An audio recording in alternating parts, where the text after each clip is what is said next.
अस्सलाम वालेकुम व्यूवर्स, कैसे हैं आप। आज मैं आपको सिखाऊंगी कि रस मलाई आप घर में किस तरह से बना सकते हैं। आपको बाज़ार से लेने की ज़रूरत नहीं है और बनाएंगे हम इतनी टेस्टी और जूसी कि कम वक्त में घर में ही तैयार हो जाएगी, जिसको सभी लोग पसंद करेंगे। उम्मीद करते हैं कि आपको वीडियो बहुत पसंद आने वाली है, तो वीडियो को कंप्लीट वॉच कीजिएगा और चैनल पे न्यू हैं तो ज़रूर सब्सक्राइब कर दीजिए।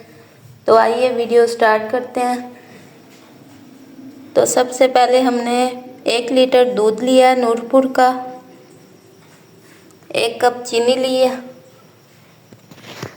लजीजा रसमलाई का 1 डब्बा लिया पिस्ता फ्लेवर में, 1 अंडा लिया, पिस्ते लिए गार्निश के लिए, 2 चम्मच ऑयल लिया। सबसे पहले हमने दूध को चूल्हे पे रख दिया और इसमें चीनी डाल देनी है।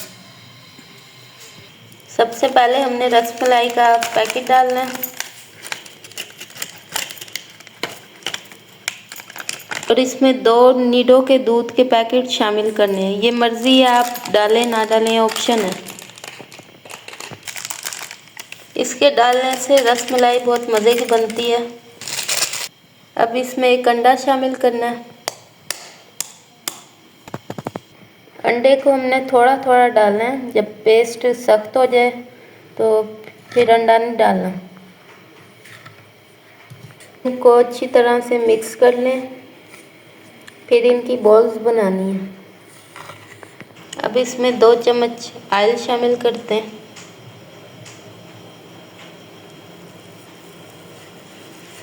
ये देखें, हमने रसमलाई की डो बना ली है। अब हम इसे 10 मिनट का रेस्ट देंगे ताकि ये अच्छी तरह से सख्त हो जाए, फिर हम इसकी बॉल्स बनाते हैं। दूध को हमने अच्छी तरह से गाढ़ा कर लेना। बिस्मिल्लाहिर्रहमानिर्रहीम। ये देखें, डो सख्त हो गई है हमारी। अब हम इसकी बॉल्स बनाते हैं। हाथों को पहले थोड़ा सा ऑयल लगाएंगे, फिर हम इसकी बॉल्स बनाते हैं।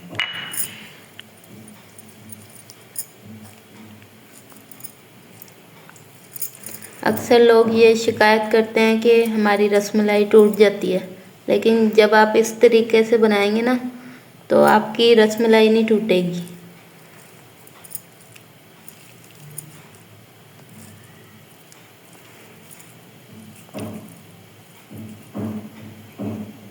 ये देखें, ऐसे बनानी है। ऐसे मैं सारी बॉल्स बना के फिर दिखाती हूँ। बिस्मिल्लाहिर्रहमानिर्रहीम। ये देखें, रसमलाइयाँ जो हैं उसकी हमने बॉल्स बना ली हैं। रसमलाइयों को हमने 5 से 10 मिनट पकाना है। ये फूल जाएंगी, 3 गुना ज़्यादा हो जाएंगी ये फूल के। ये देखें व्यूअर्स, रसमलाइयाँ हमारी 3 गुना ज़्यादा फूल गई हैं। अब हम इसे गार्निश करके आपको दिखाते हैं। रसमलाई बनके तैयार हो गई है, बहुत ही टेस्टी, बहुत ही जूसी। आप भी इस तरह से रेसिपी बनाएं, अपने घर वालों को खिलाएं और जायका विद जोया चैनल को लाइक, शेयर, सब्सक्राइब करना ना भूलें। और आज की वीडियो कैसी लगी आपको, आपने कमेंट में ज़रूर बताना।